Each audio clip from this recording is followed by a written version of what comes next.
right. Well, that's the last first practice right there. How about that? You know, that was, I thought, kind of what I talked a little bit about yesterday was, you know, I wanted to make sure that the guys felt that that this wasn't, you know, that we had been together for a while. I wanted it to flow. I wanted the energy level to be high. I wanted the guys to be moving around. They weren't perfect by no means. There's a lot of things we got to get cleared up.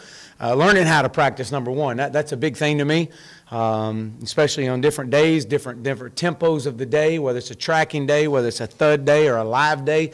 We've got to understand how to practice. When it's a tracking day with no pads on, you know, we got to know that. We got to understand that. And those are things you learn, and that's just part of a new staff. But overall, the energy level was extremely high, which is what we expect every day. It starts with our coaching staff. I thought our coaching staff did a really good job having our players prepared. And, you know, I definitely think that our coaches, especially those that haven't been with me in the past, where they were just as awestruck of the pace of practice as the players were. And that's okay. Matter of fact, I had a couple of them say, man, I got plenty of exercise and practice running around here. So great energy, really proud of our players, the way they responded that first day. Again, we're a long way away. But I thought that the guys learning, you know, there was very little newness out there for those guys, so to speak. The terminology they were familiar with, they were ready for the first practice, but overall, I thought the energy level was high, and that the guys they looked like they knew what they were doing, and that's a start. So with that, I'll open up for questions. So you had the drone thing going on there, and then you call out some stuff through your headset. Just what does that do for you?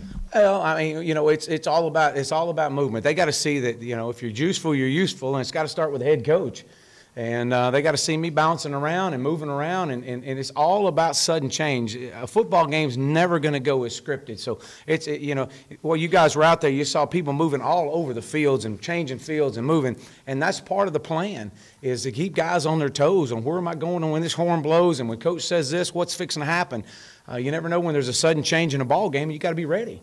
And the thing I was impressed with today, I definitely thought, with the length of practice and as much as we ran, I thought the guys were in shape. Matter of fact, at the end, they were really excited, and because I asked them, I said, "How you feel you were in shape-wise?" And man, they all gave Coach True and his staff a big round of applause, and so they definitely see a difference. And it's all about the finish. That's what I would say. It's all about the finish, and I thought we finished well in practice. There's a lot of things we've got to clean up, but these guys did not taper off. Being able to practice, is Kevin Richardson certified for next year, or? Well, no, not yet, not fully, but he's been cleared to practice, and so he's just got to go through. I guess they got just a meeting that's coming up, but he has been cleared to practice. So You got him at where right now?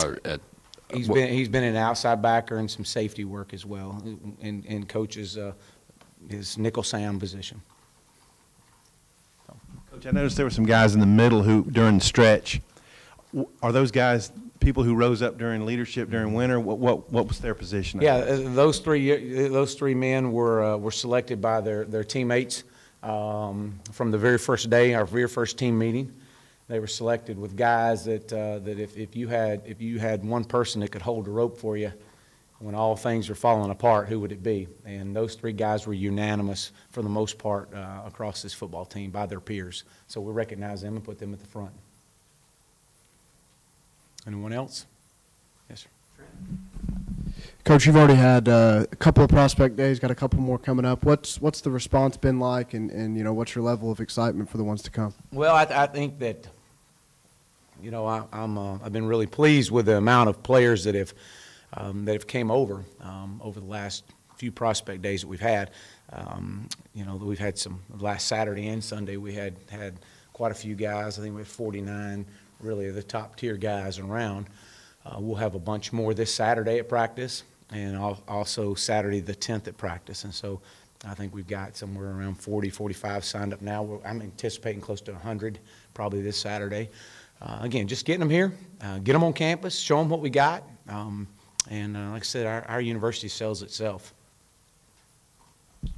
So, couple of guys like Randy Ramsey and Jamario Bell got kind of moved around in that 3-4. Where do you got them now, and just kind of some other pieces maybe that where have you decided to put them? Yeah, you know, a lot of it is just kind of some trial work right now. But Randy is we've moved him obviously from a 3 down to a 4 down. You know, guys going from that jack back or a defensive end, whatever you want to call that position. Now he's lined up more as a true wide end, pass rush end. Just getting guys in those positions for this day one was critical for us, and so that's what we did. Just put him there. So he just went from no longer a stand up to put his hand on the ground. Did you stick to your plan as far as periods, or did y'all add a little bit? How late did y'all go? No, we slowed down a little bit there to kind of get them lined up and going from drill to drill. We had to stop a few things and kind of say, no, this is the way we do it. But yeah, for the most part, we went through all our periods. Some of the periods were a little bit longer than others. We ran a little bit longer than I really want to, but I knew practice one would. Coach, how can you take this momentum and carry it forward into Saturday's practice? Well, I think, all this is just day one. And, I'll be very disappointed if you come out here on Saturday and the energy level is not better than what it is today. I mean, that's just who we are. And the more you'll get to know me and know our staff and know the way we practice, there is no time to drag around. I mean, and so we'll take the momentum. There's a lot of excitement out there. The guys are learning. Everybody's competing. And we'll build on that, and we'll put the pads on Saturday, and there'll be some hitting going on, and just kind of see where we're at. Coach, your thoughts on the quarterbacks today? How'd they perform? It's really hard to say. I mean, everybody got plenty of reps. I could say that. And they missed a few balls. I mean, obviously they overthrew, underthrew. I mean, you could definitely tell the timing was off. There were some decent throws at times. Again, they're drinking from a fire hose also, and so it's by design. We wanted to try to over exaggerate some of the pace of some of the periods that we went to just let them know that this is the way this thing's going to roll. But I thought they did okay. I mean, it's not bad. Drone. What do you get out of having that drone there? What is it specifically trying to get? There's different levels that we will fly it at. Some will fly it at about 9 foot high, to where it's kind of gives exactly what the quarterback is looking at. Other times we fly it extremely high because we want, especially in special teams, we want to get a great top-down look, and it moves with the ball. And so it's always been a great teaching tool for us. And so we'll do a whole lot of video study with our drone film. How long you had that going? We've had the drone for several. We had it at Clemson. We were one of the first to have the drone. Golly, I think we had it after our second year there. Yeah, it's a great video teaching tool. So, anyone else?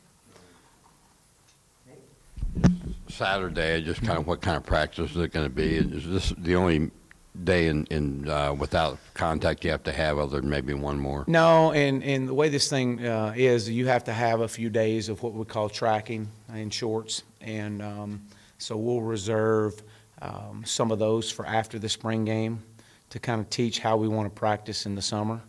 And so that'll be some of the next time that you'll kind of see us back out in what we call our shorts. And so Saturday will be a full pad day. There will be what we call a 50-50 day.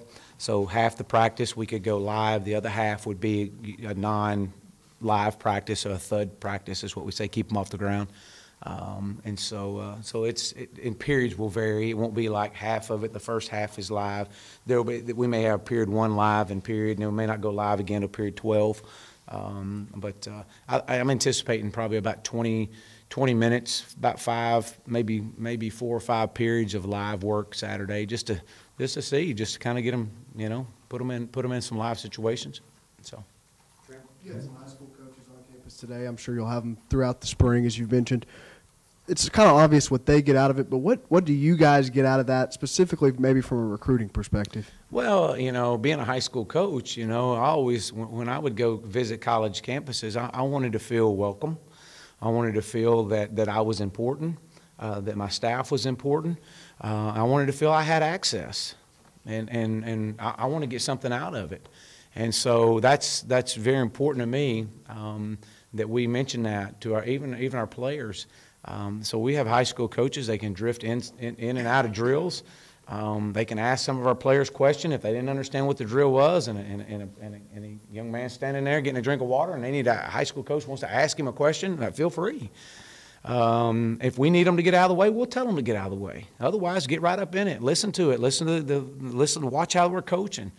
If we're so fortunate enough to be able to coach one of their players, you want to make sure you send them to a place that they're being coached well, that they're being treated right. And so, watch us. You're watching us you're trying to learn some football, but you're also trying to learn some things that maybe can help you sell the University of Arkansas to some of your players. And that's what it's about. And it's very important to me that we take care of our high school coaches, and they're always welcome here. I think we had close to 30, 35 of them here today. Coach, quarterbacks, will you hit them, tackle them? How will y'all handle scrimmages with your quarterbacks? Well, a lot depends on how they're playing. A lot depends on how they're playing. No, I'm just kidding. No, we have what we call quarterback rules, and they're in the pocket rules and out of the pocket rules. If they're in the pocket rules, you do not touch them. If you break through, you keep going, you stay low, you get by them. Do not touch them, don't disrupt them, run past them. I may blow the whistle, I may not blow the whistle. It's irrelevant. The quarterback needs to play it like he's escaped it, or I may give a quick whistle. Who knows? And if we choose to run the quarterback, which we will, then it'll be a thud. He'll be thudded in the pocket or in the box. If it's a quarterback power or counter or a quarterback zone, whatever it is, just thud him up. Keep him off the ground, give him a good pop. If he's outside the pocket, he's always a tracking. You'll never, don't touch him. Just touch off on him. That's all we got to do. And a lot of times I'll blow the whistle. A lot of times I won't. I want to see this quarterback run and get down the field. Can he make somebody miss down the field? So they all know. That was one of the first things we talked about is our quarterback rules. They'll hear me constantly communicating. Quarterback rules apply right here.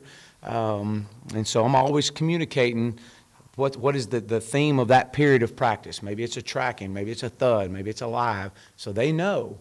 And one of the things we got to get better at is understanding what tracking means, learning how to practice. I thought today I'll be the one blowing the whistle. There's guys letting up before the whistle's blown. Well, that's a loaf. And we had a lot of loafs out there today. I want to see guys run through the whistle. And that's all about learning how to finish. And but again, I expected that. I really did. I expected that today because they don't understand how we want them to practice all out. And that's just part of it. Saturday will be better than today. And that's all I ask. And I will say this. We're a better football team right now at whatever time it is, 7:15, than we were when we stepped on the field at 4:30 today. Coach, how nice was it for you to just be out on that field again, not in an office or on the phone? Yeah, it was great. It was awesome. We've obviously been out there with the guys in winter condition in quarter one, but to get out there and see them and watch them be excited about being back out on the field. They're ready to take that next step forward, and so that was great to be there and be out there. Anytime you get on the field and coach ball and be around those guys, it's always a joy. And learning them and learning their names and being around them. So yeah, it was a lot of fun today. Right. Thank you, guys. See you Saturday. You bet. Thank you.